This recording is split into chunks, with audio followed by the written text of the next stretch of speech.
হাই বন্ধুসকল, মোৰ নতুন এটা ভিডিঅ'লৈ স্বাগত জনাইছোঁ। এইটো আছাম টাৱাৰ পাৰ্ট 2 গাটাৰটো আজি ফিটিং কৰিছোঁ। এইটো ভিডিঅ'টো বনাইছোঁ, চাবচোন কেনেকুৱা হৈছে।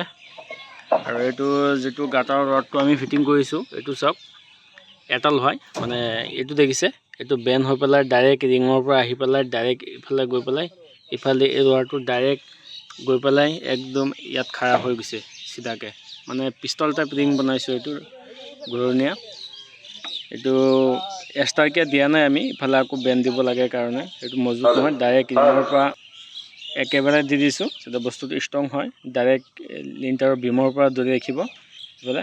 আৰু বস্তুটো কি হৈছে, এনেকুৱা দিলে গাটাৰটো এনেকুৱা মজবুত বেছি হয়। আৰু এটা চিষ্টেম আছে, মানুহে কি কৰে ডাইৰেক্ট চেলেপ দিয়ে, দি পেলাই ইয়াত 10 ইঞ্চি গাঁথনি কৰে, কিন্তু 10 ইঞ্চি গাঁথনিটো ভাল নহয়।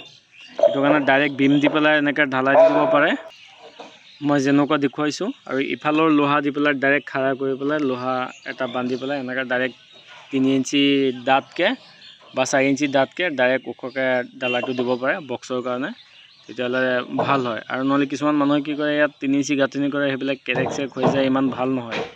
আৰু 5 ইঞ্চিও গাঁথনি কৰে, সেইটো ভাল নহয়। ডাইৰেক্ট মানে এনেকৈ লোহা দি কৰি দি দিলে সেইটো আৰু বেছি ষ্ট্ৰং হয় আৰু লাষ্টিঙো কৰে। এইটো আমাৰ পৰা 55 মান গাটাৰটো লম্বা আছে, সেইটো মূৰৰ পৰা একদম ইমূৰলৈকে। আৰু ইফালে হ'ব, ইফালেদি হ'ব, আৰু এই ফ্ৰণ্ট চাইড দি হ'ব। বাকীটো সেইটো চাৰ্ট দেখিছে, সেইটো গেৰেজৰ কাৰণে। তাৰ ওপৰতো এটা বনিব, সেইটো চিনটেক্সৰ কাৰণে। আৰু এইটো এটা মানে মানুহ আহিবলৈ আলহী চালহীৰ কাৰণে ইয়াত মানে এটা সেইটো হ'ব ৰুম, সেইটো পিছত হ'ব। এতিয়া বৰ্তমান এই কামটো হৈ ল'ব।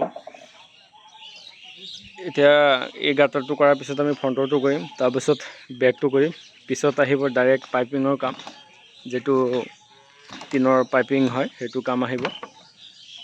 সেইটো কাৰণে আমি এতিয়া বৰ্তমান গাটাৰৰ কামটো কৰি আছোঁ। গতিকে পাইছে পুৰা লম্বা আছে। এতিয়া মোৰ ভিডিঅ'টো কমেণ্ট কৰি জনাবচোন যে কেনেকুৱা হৈছে আমাৰ এতিয়া ৰড যিটো মই দেখুৱাইছোঁ। এইটো এনেকৈ ডাইৰেক্ট দেখিছেনে, পূৰা ডাইৰেক্ট দি আছে লোহাটো, ডাইৰেক্ট দি পেলাই এনেকুৱা পূৰা উঠাই দিছোঁ আমি। সেইটো বেছি ষ্ট্ৰং হয় বুলি মই জানো, কিন্তু কিছুমানে কি কৰে, এইফালে ডাইৰেক্ট চেলেপ দি পেলাই এইটো 10 ইঞ্চি গাঁথনি কৰি দিয়ে বা 5 ইঞ্চি কৰি দিয়ে, আৰু এইটো কিবা মানে 3 ইঞ্চি বা 5 ইঞ্চি এইটো কৰি দিয়ে, কিন্তু সেইটো বেছি ষ্ট্ৰং হয় মোৰ মতে। মানে এনেকুৱা ডাইৰেক্ট ঢালাই দি দিলে সেইটো বেছি ষ্ট্ৰং হয় বুলি মই ভাবোঁ, আৰু সেইটো হয়েই। আৰু বাকীবিলাক মই কৈছিলোঁ এটা ভিডিঅ'ত যে এইটো কেনেকৈ হ'ব। বাকী আগলৈ আহি পেলাই দিম বাৰু। মই এইটো সৰু সুৰা ভিডিঅ' এটা আছিলে, যিটো এই ৰিঙৰ কথাটো আৰু এই গাটাৰৰ বিষয়ে, মানে এই ডাইৰেক্ট লোহাৰ কথা, সেইটো মানে কৈ দিওঁ। সেইটো এটা ভিডিঅ'। বাকীলৈ আজিলৈ এইখিনি। ঠিক আছে, হ'ব, ছাবস্ক্ৰাইব কৰিব। Thank U.